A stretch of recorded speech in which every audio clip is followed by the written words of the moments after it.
Hey, good morning, everybody who is live. Welcome to the Trust Engine Mortgage Coach Tuesday interview. Every Tuesday, we're interviewing someone amazing.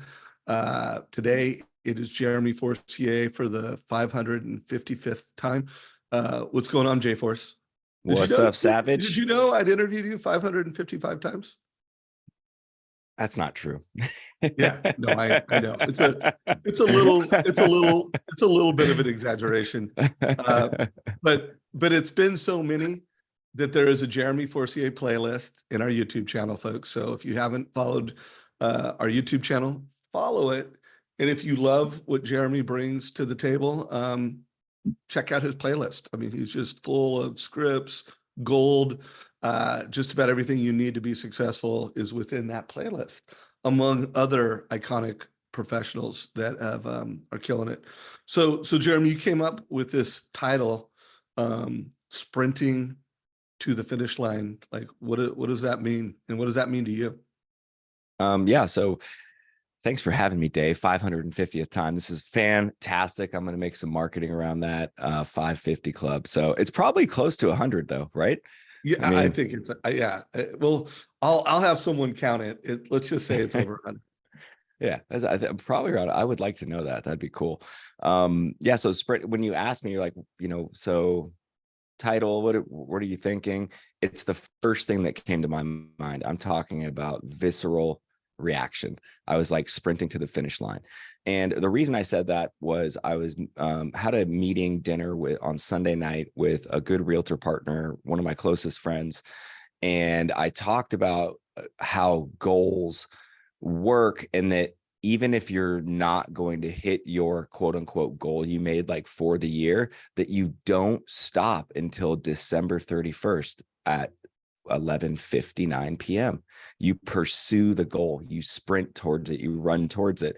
And that's how you build your sales muscles, is that it's not over till it's over. And it doesn't matter whether you're going to hit it or not. It's just sprinting towards the finish line, because how we start next year is going to depend on how we finish this year. And I think we forget that every December. Once Thanksgiving hits, we kind of forget that. We forget that however we finish this year is going to be how we start next year. So while everyone else, and I talked about this a little bit, Dave, during that separation season, who I was inspired by Ed Milet podcast, where he just mentioned that separation season. And that's what I'm talking about. That's how you separate yourself, is you literally have to sprint into something, regardless if you think you're going to win or not of whatever goal you set. So I looked at my calendar over the last 7 days, and you can probably hear it in my voice, by the way. I have not stopped talking in 7 days. Like, I literally have had 45 appointments. I've had 9 presentations. I am sprinting to the finish line, pretending like I have a chance to still hit the goal that I made on January 1st, 2023. By the way, nowhere near the goal I made. And it doesn't matter though, because that goal will be hit in 2024 if you run towards it. So when I said sprinting to the finish line, we all have deadlines. Whenever we make goals, the easiest way to make sure that we make goals that we can chase is to be super specific, right? Create a timeline, a time frame that you want to hit it by. Make sure that you're being held accountable to it, and reviewing it constantly. I do that all the time. So I know that I'm probably not, well, I do know that it's impossible actually that I'm going to hit the goal that I made for this year, but that doesn't mean failure to me. That just means going extra hard right now to make sure that I don't miss that goal next year. So that's what I meant by sprinting to the finish line, is that we have an incredible opportunity in the last couple weeks of any season, especially the end of the year, to finish really, really strong, to build momentum into the new year. All right. So I want to say a few things about that, and then I have a question for you. But the things I want to say is, first of all, Jeremy called out separation season. And, first of all, it was the first time I've ever heard those words. So I know you got it from Ed Milet. I got it from you.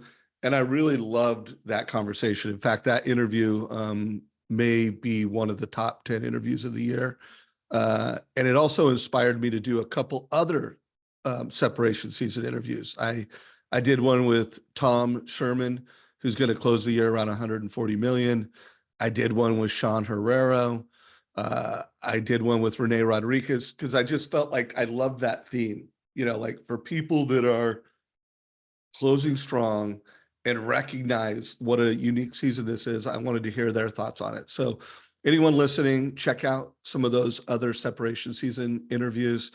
Um, and then Jeremy, I had this thought as you were telling me about this, and I've got to know you really well. I mean, we're personal friends, we're bros. Yeah.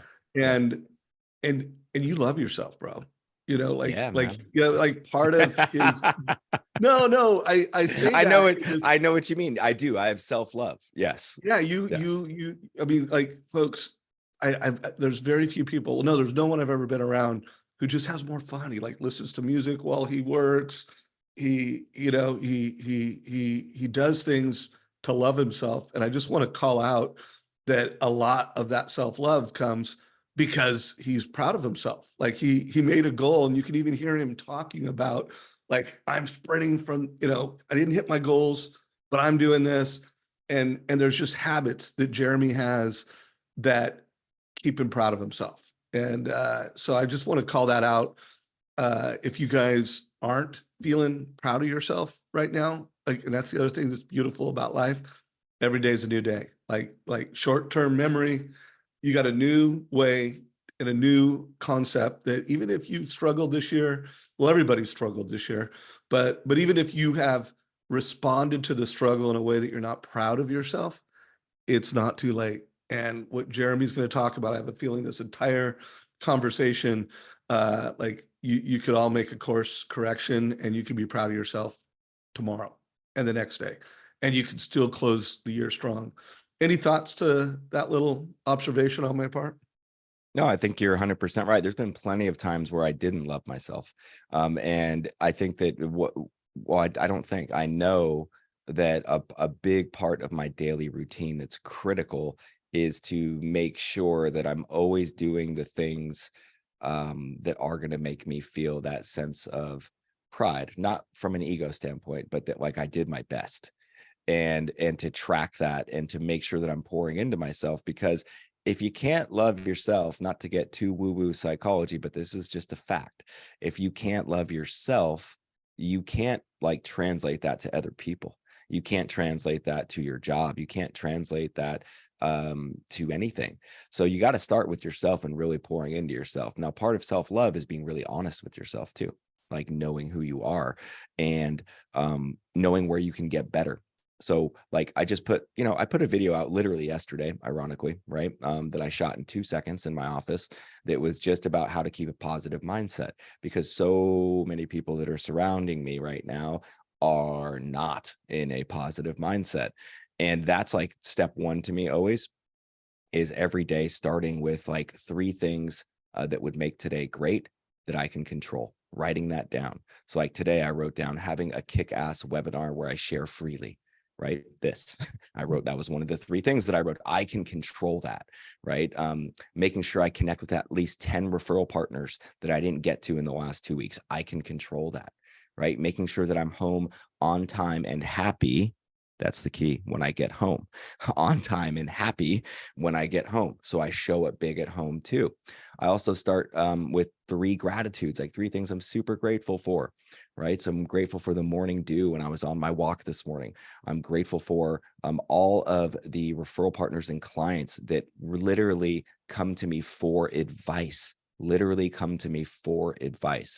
I'm super grateful for the responsibilities that have been given to me and that I've created. So that was like a little insight to 3 things I wrote down that I'm grateful for, 3 things that I can control that I know will make me better. And then I write down a positive affirmation, like, I am a servant leader is what I wrote down today, right? So I serve others as a leader. And that's really important. And then the nighttime routine part of that is writing down 3 things that went great today, 1 thing I could have improved on. And that's how you're always going to get better, is focusing what you can improve on, focusing on what you can control, and executing and holding yourself accountable, especially before you try to hold other people accountable to what your expectations are. Wow, so much to unpack in all of that wisdom, and remember, guys, this is in our YouTube channel. Within a few hours of this, write that stuff down. Like this has already been, we're 12 minutes into this conversation, And there's been a lot of real solid wisdom, high level and tactical. I just put a link in Zoom to a podcast I listened to over the weekend by So Andrew. good. Oh, did you listen to it already? I was going to talk about it today with you. I was going to ask, I mean, I'm on my second round right now. It's incredible.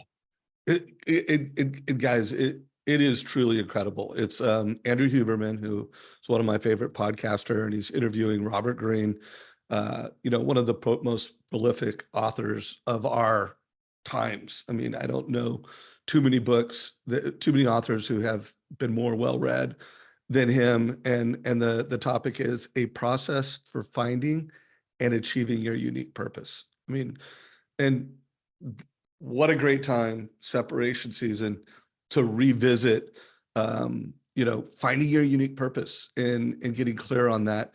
Also, for everyone listening to this that has kids, I mean, I can't think of a better podcast for a 20-year-old, someone in their 20s. I mean, teenagers may not be ready for this, but folks in their 20s are ready for this message. I would have loved to have heard that conversation in my 20s, but I'm going to encourage everyone to check it out, lean into that. Jeremy, you said you loved it. What did you love about it? It sounds like you're going on your second time now.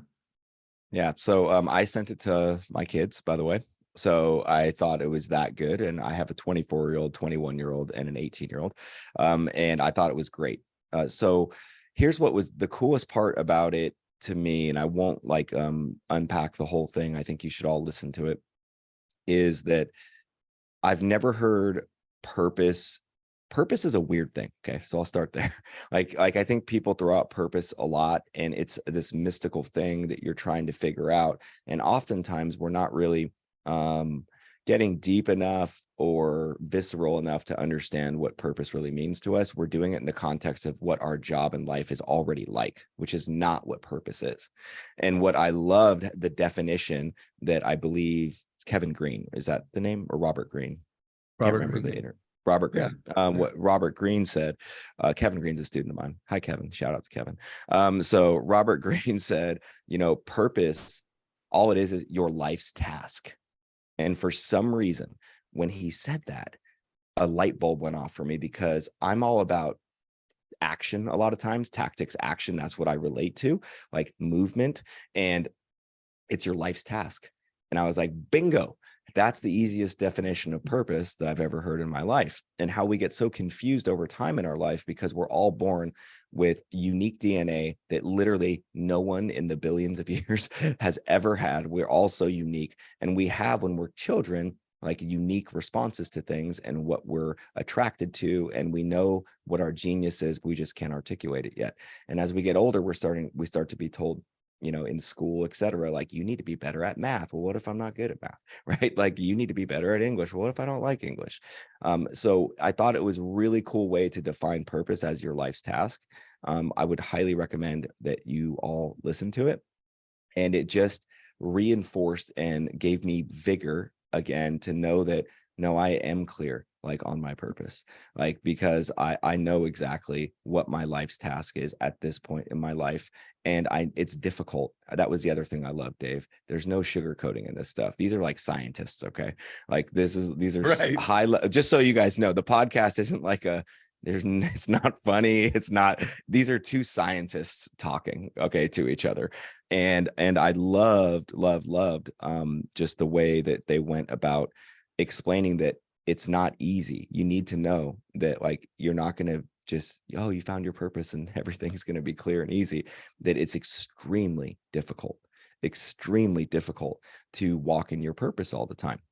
So I took a little notes, this morning when I was listening to it kind of on the second go around. And I just was like, okay, so what does it come down to? What do I need to be clear on? I need to be super clear on my motivation, my vision, my mission, and my purpose. And those are different things to me, right? So, like, motivation to me is like, I want to change the industry. I love to win the game that I create for myself just for fun. I love to be valuable to others. Those are my primary motivations, right? Personally. Vision is super simple. I want to help 20 families a month personally from a personal production standpoint. I want to do 200 loans in my branch, right? That's the vision. And I want to be in a position where I can make $5 million a year in net income. The mission is other people's money for me. My mission is other people's money. How to help them, build a business, or if they're a client, how to help them, right, get on a path to save money. And my purpose is to create millionaires, both for my clients and for the loan officers that plug into me. So I was really clear on this after I wrote it down in like 2 seconds, like after listening to this. And I think that we all could be way more clear going into the new year on what are your motivations, right? What is your vision? Like, what is your mission? And what is your purpose? And if you can get really clear on those 4 things and don't overthink it, because as they said in the podcast, Dave, this is usually a visceral response. It's a physical response. It's not just a mental thing. Like you feel it when you're writing down what your truths are. So that was some clarity points for me within the podcast. There's literally 65 minutes of incredible information in there. You should all listen to it. And I think it could really change the way that you look at things. No, I know, but I'm not going to take 60 minutes here. I'm saying to go through all of the downloads. Right. Like it is an insane podcast. Yeah. And I'll share 5 cornerstone takeaways that I took from it. And I would urge folks to, write down your 5 cornerstones or whatever, 10, 3, but the first one, and it was kind of in order of the conversation. I can't remember if it was Robert. No, it was Robert Greene that said, self-awareness is the key to everything, and again, we've heard that before. It was not the first time I've heard that. Renee Rodriguez, in the first chapter of Amplify, talks about when it comes to having influence and leadership. Jocko Willink, talks about the importance of self-awareness, but, self-awareness is everything. Number 2, paying deeper attention to the things inside you and around you. And Jeremy called that out. And by the way, this is another thing that, Jeremy and I, last Monday, we took I was in his town and I spent the night at his house, and we took a sunrise walk. And, Jeremy's just paying attention to everything. I mean, and both of us were. We were just like, gratitude. Our dogs were having a fun time together. But, paying attention to the little things and having appreciation of the little things. I wrote that down. Number 3 was how you manage your anxiety will define your success and ability to achieve your unique purpose. By the way, Jeremy, what was your thought on that? I don't know that was what they said, but that's what I wrote down is how you manage your anxiety will define your success and your ability to achieve your unique purpose. Yeah. Yep. Did you take the same thing from it? I did. And so one of my big takeaways, not just from listening to that, but just in years of trying to be so self-aware, is how I manage my emotions. So you can insert anything in there, anxiety, like anger, et cetera, et cetera. And if you really, really want to crush it in anything that you do, especially in our space where it's really dynamic, it's always changing, there's huge ups, there's huge downs. It's like a roller coaster effect. You have to be really, really good at managing your emotions, and specifically anxiety. And I'm lucky, you guys. I will admit, I'm not a super anxious person. Like I'm just not a super anxious person. But when I do feel it, it's bad. And you have to learn how to manage those emotions and put your anxieties into action. So I'd love to share with you like a really simple exercise that you can all do that I've taught a million times and that I practice every single week without fail. So whenever I'm having something that's causing me pain, or you can say causing you anxiety in your job, in your business, it might have been an interaction, lost a loan, didn't get the referral source, someone gave you negative feedback, whatever it is, you can't figure out. Good. Oh, good. Yeah, that's great too. I was doing a little Jocko imitation. I was doing a little Jocko imitation. Yeah. Jocko would listen to this and he'd be like, whatever, man, good. And which I do agree with too. But if you want to create clarity on how, this is so simple. Whenever I'm really struggling on figuring out what my next step is in something, I just write down at the top of a page, what is the issue I'm facing, right? So I'll literally write down a statement. And then I will look at that statement and I remove myself from it. And I tell myself that I'm solving this problem for someone else. So Dave's on this video with me. So I'd look at it and go, all right, I'm solving this for Dave, not me. I'm giving advice to someone else, a good friend. I'm solving it for them. I have the answer within 30 seconds every time. You can solve all your own problems if you remove yourself from the equation. That's why it's so much easier for me to coach other people rather than be a student to my coach sometimes, because it is like a lot easier for me to solve other people's problems than it is to solve my own. And that is for everyone. This isn't just a unique thing that I experience. So if you're faced with something right now in your business where you're like, I just feeling anxiety about this, I don't know what to do, I don't know what the next step is, you could literally write down whatever it is you're struggling with. Don't solve it for yourself anymore. Solve it for your spouse. Solve it for your best friend. Pretend it's their problem. Solve it for a teammate on your team. You will have the answer almost instantly, because we all know what to do. We have to just put our emotions in the appropriate place and take yourself out of it. So that's something that has helped me tremendously in difficult times that I still practice on a regular basis. Thank you for that. I'm gonna give that a whirl. So I want to read some of the comments and just encourage everybody in the community to keep giving feedback, whether it's positive or if you have questions. Here's one. Can't say enough how much I appreciate the content you guys put out. Thank you for that. We're having fun. Tim, these webinars immediately make me feel better and more inspired and determined. You can apply the wisdom and experience and tactics share to the mortgage life and all areas of it. So thank you for that, Tim. Cole said, is there a book you recommend by Robert Greene or Huberman? I don't know that Huberman has a book, but his podcasts are great. And then Robert Greene in this podcast mentions a number of his books. Actually, my son, Jack, is the one who referred this podcast to me. And I'm not sure exactly which Robert Greene book he's reading, but he did get one. The book Power to me is just a Robert Greene classic that you should have. And when it doesn't just mean power for you to manipulate. It's all of the art and science of having influence and power. Chad just said this is some real stuff. Wow. Thank you for sharing, brothers. Appreciate you, Chad.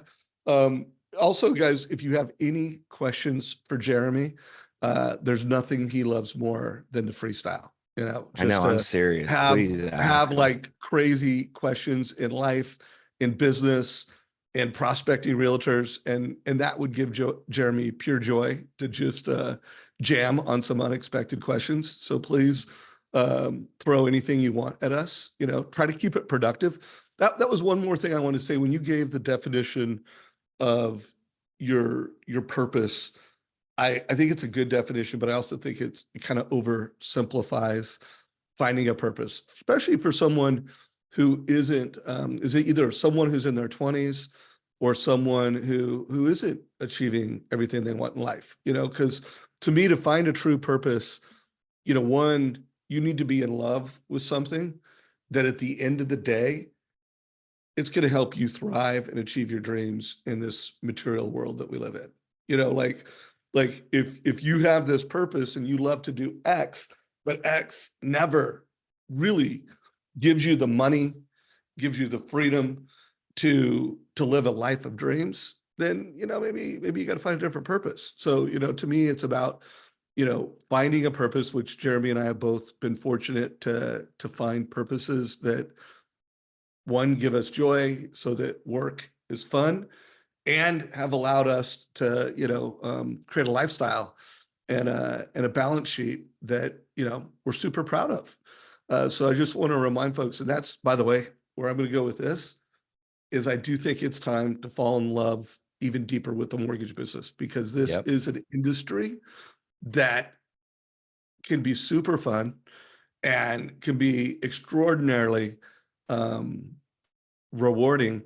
And so that would be another thing. What are your thoughts on that, Jeremy? Just during this separation season and while we're sprinting to the finish line, if there was a lot of intention and purpose to like some people have to fall in love. They've fallen out of love with the mortgage business. Some people just need to go deeper in love with this industry and this mortgage business. What are your thoughts on that Yep. exercise during this little separation season time? I love it because what most people think they're in love with, they're not. You're in lust with, which is a big difference. You're in lust with the money. Okay. You're in lust with like the volume, the accolades. And that's not what the love is. The love is everything you do that creates that. And we have to remember that those are two different things. It's okay to lust things. It's okay to love things, but it's really important that you love things. So you have to be really clear on what you love about your job. Like make a list. Like what are the top 10 things that I love about my job? Everything from like just a simple client interaction, or when someone tells you that you gave them great advice and that they're glad that they didn't make an offer on that house, right? Or it doesn't matter what it is, but you have to focus on the things you love about it more and more. Otherwise, you're going to get bored. Okay. You're going to get bored. And I think boredom, for me at least, Dave, I can't speak for anyone else, is my number one Achilles heel. Okay. Is when I get bored, I drift big time. Right. I just drift. I drift mentally. I start having negative self-talk. Because I get bored. So the easiest way to not become bored in your job is to do more and more of the things that you love, that create that feeling of you love about your job. And you have to figure out a way to do that on a consistent basis. Like I love feeling valuable to other people. So it's really easy for me to reach out to referral partners, past clients, etc., and want to help them, because when I help them, it's valuable. I feel valuable, and that is self-fulfilling for me. And that's my number one favorite thing about my job, is literally to feel valuable to other people and to be valuable to other people. Sometimes that might be a pep talk with one of my referral partners who's like struggling or had something go sideways. Sometimes it's being creative to find solutions on a loan. Sometimes it's literally just thanking someone for their service because they're a veteran, right? And giving them a challenge coin. I had a bunch of challenge coins made. It was pretty cool for Veterans Day and for my VA clients. Like doing things like that's valuable. So figuring out what you love about your job is really important. And then looking at it frequently is more important. So you need to figure out what you love about it, but you have to look at it all the time, because we do what we see. We do what's in front of us, and we need to have it posted around us of what we love about our job. It's the same reason I may have said this in the past, Dave, because we're on 550 interviews, as you said, like on my wall right here. Yeah. No, by the way, you want to know what the official number is? Paul just sent it to me. I do. It's 104. So you were right. We've done over 100. This is the 104th time I have interviewed you for the Trust Engine Mortgage Coach YouTube channel. That's pretty rad. So maybe I've said this, maybe I haven't, but to keep like what I love about my job in front of me, they're posted. It's just a Word document that's typed up. It's taped on the back of my door here in my office, so that I'm forced to look at it every single day. I'm forced to glance at it, and they're all written out in affirmation style, like the things that I love, like about my job. So, I love helping people build businesses. So one of the affirmations on there is, I talk to 100 people per week, right? They're waiting for my call. They need me. So turning in like what you love about your job and keeping it around you and keeping it at the forefront of your mind is going to give you that extra reminder to maybe create some motivation when you're feeling a lack of motivation. And I think a lot of people are suffering from a lack of motivation right now, from boredom, from like, I don't know if I should be doing this, or what am I doing wrong? I hear that a lot. I don't know what I'm doing wrong. Well, you're not necessarily doing anything wrong, besides you're just being negative. Like you can't control the market, but you can control your actions. You can control your messaging. You can control the way you make other people feel. And in turn, you will feel better because of those things. So don't be lazy about it. Figure out what you really love about your job.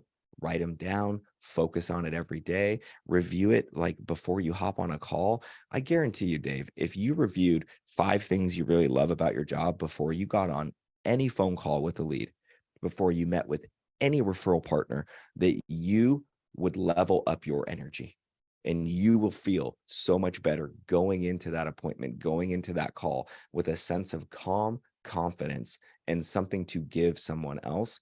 I guarantee you everyone would level up big time if you just reviewed some things that you love about your job. Yeah. And I just have to jump on this right now because, you know, to feel valuable and to be valuable as a mortgage professional going forward, you have to make the shift from I'm a loan officer that quotes rates, closes loans on times.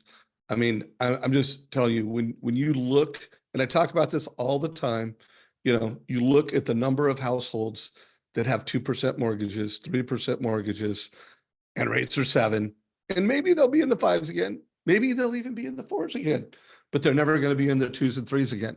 And you, to be valuable, you have to go beyond delivering a fee worksheet. You know, I run a credit report and then I tell people what they qualify for and I show them the transactional details. And like, that is not optimized value. And that is not feeling as valuable as if you give a family, you know, here's some options, here's some strategies to achieve your goals. You know, for first-time home buyers, here's how you can build wealth with real estate faster. Like, part of why Jeremy feels so valuable and why he is so valuable is he's giving advice, not price at the point of sale. So, I mean, this is the mortgage coach community, but I really mean that, you know, beyond just being a mortgage coach, that if you really want to be valuable to consumers going forward, you just have to give advice to folks. And if you're delivering price, you're marginalizing your success and you're marginalizing your psychic, like how good you feel about yourself until you make that transition. Any thoughts on that, Jeremy? No, I think that you're spot on. I mean, literally nothing to add to that, but you just have to create action. It's all about action. It's less about consumption of information. It's like, be inspired by a piece of information and create action around it. If you don't create action, nothing's going to happen. What you said too, you said, hey, Jeremy, you kind of oversimplified, right? You said something around that, about around like your mission, purpose, etc. That's why it works. I want to be crazy clear on this. Like, it works because it's simple. Jocko talks about this, actually. He did in a keynote at our sales rally that I watched, right? Like, he was like, it has to be simple and actionable. That's it. That's what basically was his whole talk. But I mean, there was a lot of good stuff in between, but if you're going to execute anything, it has to be simple, clear, actionable.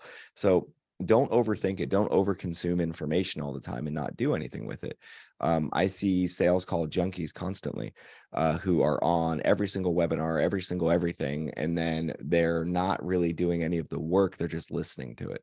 So get into action and it'll make things a lot easier for you, for sure. And just make sure that you're really clear and it's simple for you. So completely agree with that. So Kirk just put a post in that I really want to crush the answer to this. And before I say what Kirk put in here, I do want to call out in this, you know, podcast on how to find your true purpose. The fifth, you know, I remember I said I had 5 core takeaways that were like the pillars that if you executed on these 4 things, self-awareness is everything. Pay deeper attention to the things inside of you and around you. 2, how do you manage anxiety will define your success. Number 3, appreciate the little things. And the more you can do that, you know, the more you can live life's purpose. And then number 5 is what he called dead ground, you know, and just this recognition that we're not going to live forever. And this is a principle of stoicism that just creates this sense of urgency. So being a cornerstone to success. So I'm going to read Kirk's question now, and I want everyone I don't care what you do and how you do it. I want you to create a sense of urgency that you've never had before. Like, and even the theme of this call, run as fast as you can, or whatever you said, to the finish line, sprinting to the finish line. Um, Anyways, here's the question, Jeremy, and I want you just to try to answer it with as many ideas and strategies as possible, and I'll come up with a few. But here's the question. If you had 30 days left to financially survive in this industry, of which you've been in, you've loved for many years, and you're good at it, what would you do today to survive and thrive? So if you had 30 days left, Yeah, financially speaking, yeah. And let me put color around it, because I don't know Kurt's situation, but I know there's a lot of loan officers that are not making sustainable income in the industry today. Like the amount of loans, they just can't do another year like this. They can't do another month like last month. And they're either getting side gigs, or they're thinking, you know what, I need to get a job outside yeah, the mortgage industry. yep. Yep. So with that said, what should anyone in that situation be doing right now, or someone new in the business and they just need to kick off the new year right? 30 days. Yep. What are they going to do? So I'm going to try to answer this as simply and quickly as I can, because when I hear, it makes me emotional to hear that question. Because I've been there, man. I mean, maybe some of you know me or don't know me. You're newer to me, even though I've been on this for a long time. But there was a time not that long ago, 13 years ago, where I was negative $500,000 in debt, IRS liens. I owed a guy named Gary 100 grand who was a loan shark. I mean, I was getting levied every single week. I didn't even matter if I closed loans, because the IRS and the state would just levy 90% of it as soon as it got deposited. So I get it, and it hits home. And I've just interviewed every single one of my loan officers one-on-one. I only have 3 left, and I have found that many of them are close to being in that situation. Right. And so it is a real thing. Now, with that said, number one, you have to manage your emotions. I'm going to go back to that, what we talked about in the beginning, because if you can't put those emotions in the appropriate place and just acknowledge that this is where I'm at, you're not going to be able to effectively do any of the things that I'm going to say. Okay. So you have to go, okay, this is it. This is where I am. What am I going to do to fix it? Now, if I had 30 days, right, to make stuff happen, number one is that context in this, two different ways to answer it. One is like, you've been in the business for a while. Okay. So you have past clients, stuff like that. You have relationships. You're not brand new in the business.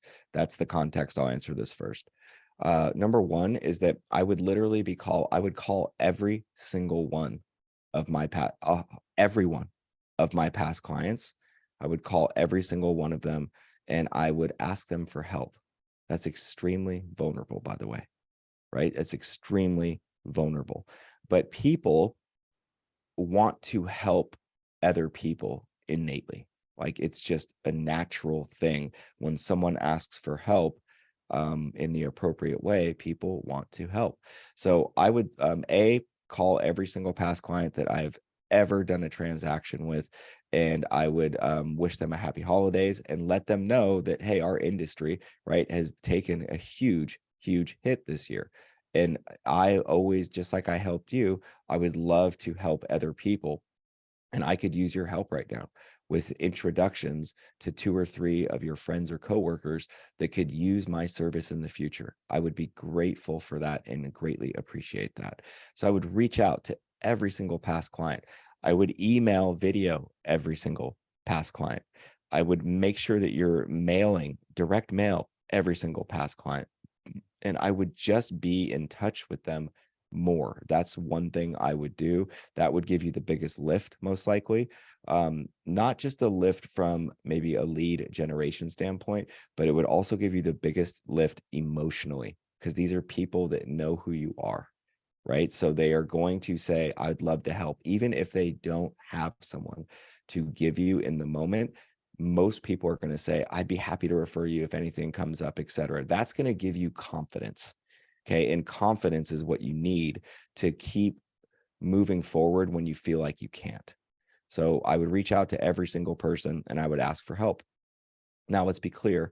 You're not going to call and just say, hey, my world's falling apart, I need help. That's different. You need to put your emotions aside on that aspect if that's where you are.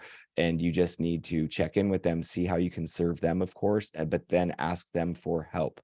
Like, I could use your help as well. So here's a really cool script that I've used a million times, right? Call Dave. I'm going to paraphrase this so I don't take up too much time. And when I'm checking in on Dave, hey, do you have any questions about the market opportunities, et cetera? And he's like, nope, I'm totally good, et cetera. I'm like, awesome. And then I always say, hey, I loved helping you. This is the setup, by the way. Dave, I loved helping you get your last home loan. Okay. And he's going to say, thank you. No, it was great. And then I go, can you help me with something? So you say, I loved helping you with your last home loan. They say, yeah, awesome. And then you say, can you help me with something? And then that's when your ask is.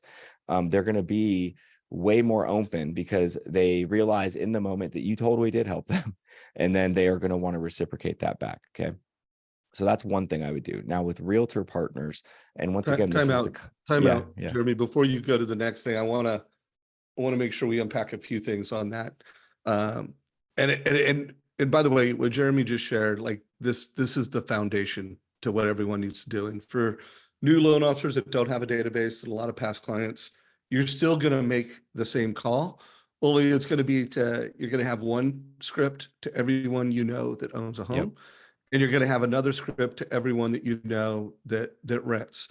And then I also want to add a little scripting and a strategy for anyone that's not a mortgage coach. Like if you have not given advice to families, if you don't know how to do a rent versus own analysis, or if you don't know how to talk to a homeowner to help them understand, how they can move up or how they can build wealth with real estate faster, I'm going to add another nuance to it. And if you did what Jeremy said, you called everybody and you said, I need your help.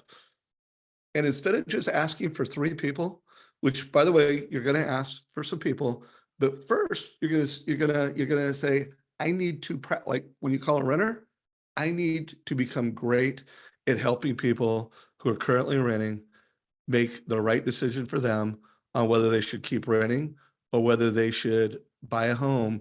And I need to practice a rent versus own analysis on you. Would you help me? And so now, one, you're getting to actually practice on that person, a skill that you need. And here's what's going to happen. Some of those people, they're going to be like, holy shit, I need to buy. Yep. You're going to get leads. And then you're going to ask them, can you think of 3 other people that I can help get clarity around whether they should keep renting or whether they should buy a home? And here's the deal. You're going to be even more proud of yourself because you had the courage to make these calls. You worked on a skill that you need to be a master at, and you're going to get more dangerous as a mortgage professional, and you're going to feel better. And then when you call all the homeowners, instead of just asking for 3 referrals, you know what? Most people, 50+% of people have a 2% or a 3%. And I need to get really good at helping people understand how to build wealth with real estate and whether or not they should rent out their home or whether they should buy a home or whether they should invest. Would you help me by letting me have that optimize your net worth and grow wealth with real estate conversation? Can I just practice that on you? And you know what's going to happen? You're going to get good at having one of the most important conversations you need to be able to have in the market.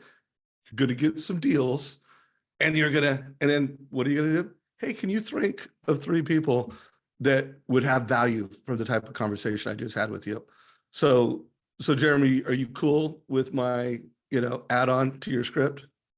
Wrote it down. I'm gonna implement that. Wrote it down. Can I practice? I love that. Who's gonna say no? No, I mean, yeah, no no one. one. I mean, no one's gonna say no to that. So that's absolutely incredible. I absolutely love it. So, All right, guys. And one more script from Jeremy before you go to your realtor strategy, which I'm going to let you do in a minute.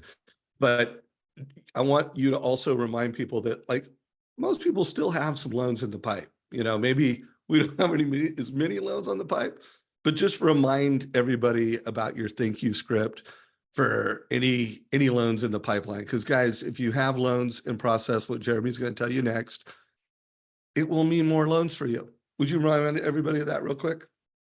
Yeah. So you're saying if you have loans in the I want to make sure I understand Remember what you're your saying. thank you script when people say Oh, yeah. thank you, you Oh, say yeah. Of course. blank. Of course. Yes, 100%. So this script is just so automatic for me. So when anyone shows any type of excitement, joy to you, great gratitude, like anything, they're excited, celebration point, like I always respond with, thank you. We love helping you. People just like you. Can you help me with something? Right? I'm looking to work with more people I like, people just like you. Who can you introduce me that is either renting, right, or that owns a home that I could help in the near future and should be connected with? So just asking that really simple question anytime someone is excited about the process. And this happens for me, by the way, usually before they go into contract. Like this happens like at pre-qualification, pre-approval. That's when people are the most excited. It's not when they're buying the house, just so you know. Like that's when the stress kicks in and they got inspections to do and contingency timeframes. And they're not as excited as they are when you say, hey, Dave, guess what? Congratulations, you can do this. That's when they're the most excited. So you have to capitalize on that. Last thing I'll leave on people that are in your sphere of influence and people that are past clients or current clients that you're working with, that I think is extremely important.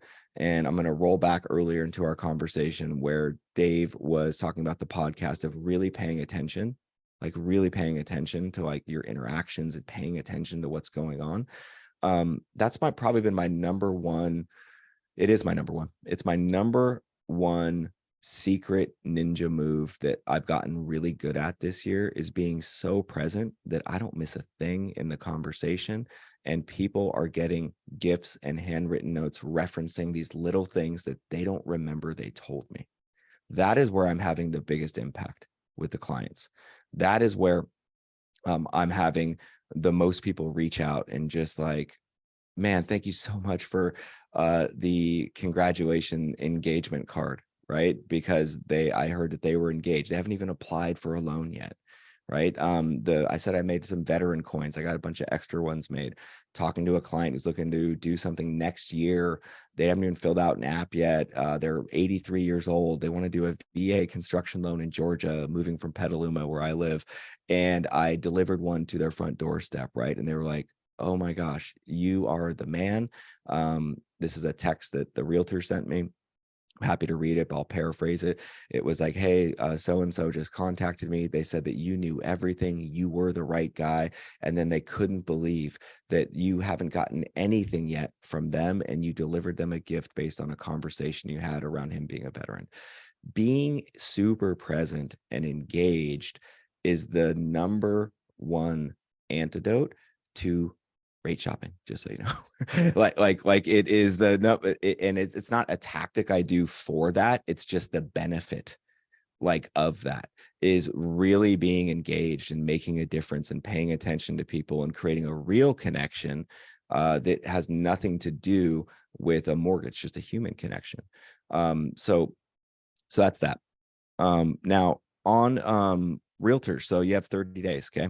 On realtors, I would call them all and text them. So you can text, call. I do all of it: text, call, email, right? And I would, number one, if they've worked with you already, just say how grateful you are, like for the relationship, and that it's been a tough year for the industry, right? I'm grateful for the relationship that we have, and I know it's been a tough year in the industry.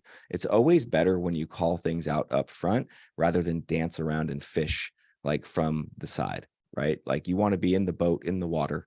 You don't want to be up on a cliff throwing a fishing pole in there. So if you just say, like, I know it's been a tough year, I'm grateful for our relationship, then you want to do the ask. But the ask is this: it's not about you, it's them. So I've been asking my partners, hey, what are 2 things that you want to get better at in 2024? What are 2 things that you want to get better at in 2024? Ask them that.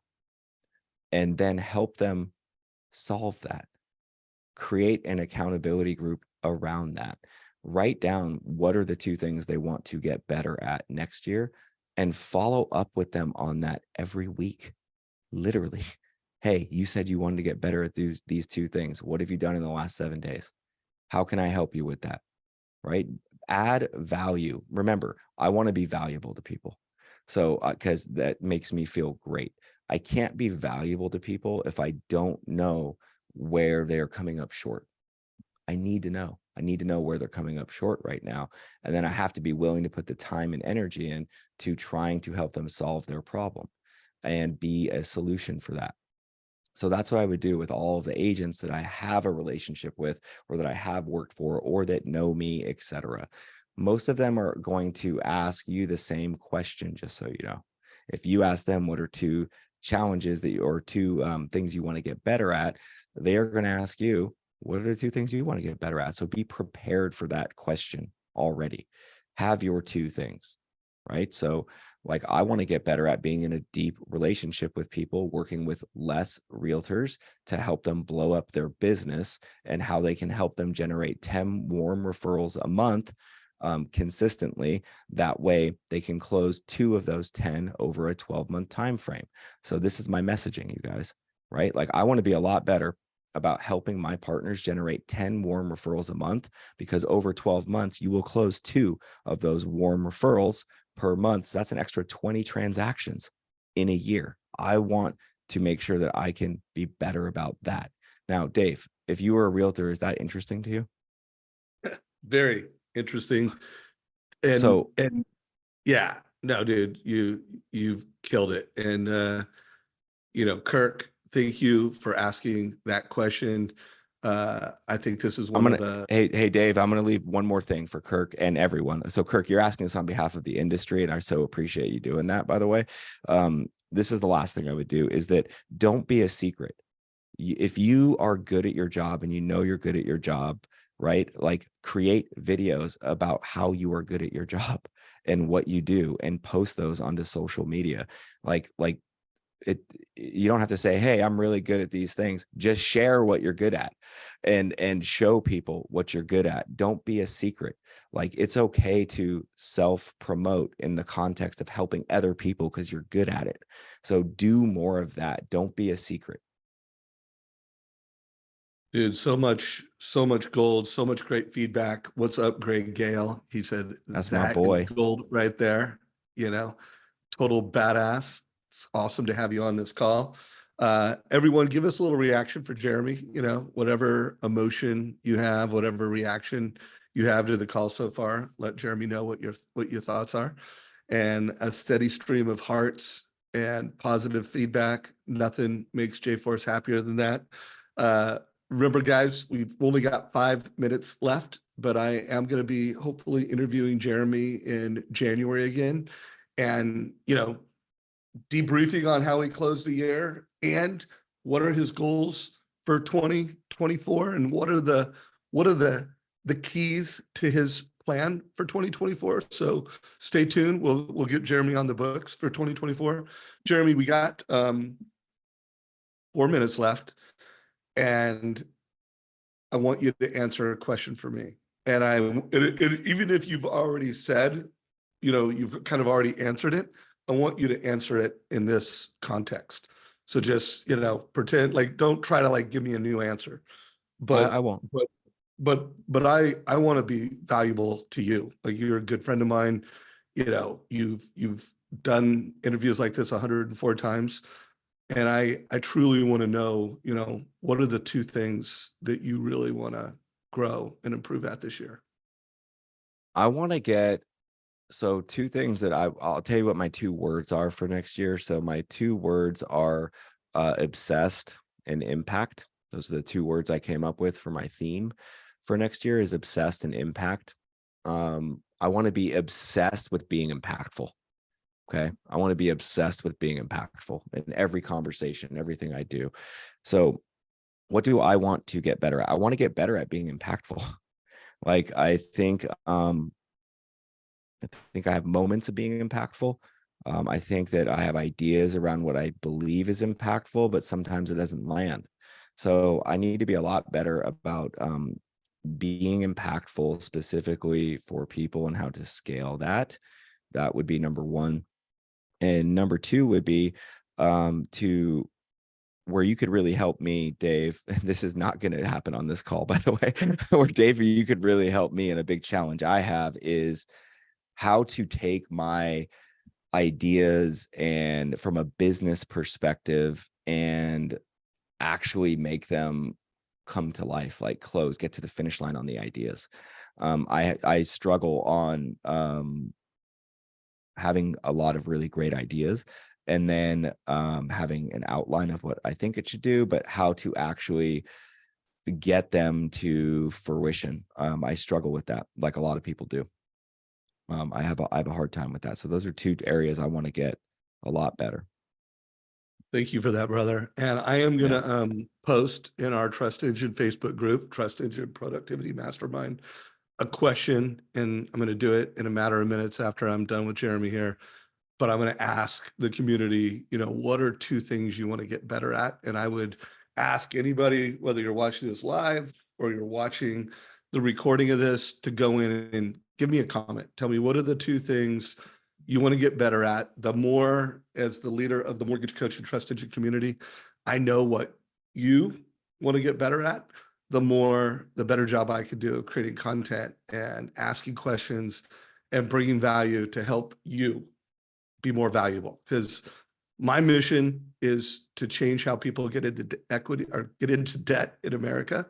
I believe that it is broken for 90% of Americans, and any loan officer that's not helping family with options and strategies to build wealth with real estate faster, to achieve financial freedom faster, they're missing out. And then of course I want to help the next generation through First Home IQ. And Jeremy, thank you for being a First Home IQ ambassador. And the other, I think over 120 of you in this community have applied to be an ambassador. We've invited 64, 65. So for any of you on here that are a First Home IQ ambassador, thank you. We're going to make America better by helping the next generation of, Gen Z understand how to get into debt properly, how to achieve home ownership sustainably, and how to optimize their life for financial freedom. So, bro, this has been an incredible conversation, man. I'm super grateful for you, man. Grateful for you too. Grateful for all of you, Kurt or Kirk. Excellent question. And I'm so grateful that you were open enough to ask that. You helped a lot of people today. So I'll leave you with this. Go be great. Just pick one thing you want to be great at today. Go be great. I got to hop on another webinar that I'm teaching right now. So thank you for having me. I'll talk to you soon. Take care, everybody. Thank you, everybody, for tuning into this. And please, if you have not already got on the mailing list for First Home IQ, go to First Home IQ, get signed up. If you are not a mortgage coach or using our platform, go to trustengine.com. Not only is there a great trustengine.com/10x, there's a place to sign up, as well as a lot of training. So take care, everybody. See you this Friday.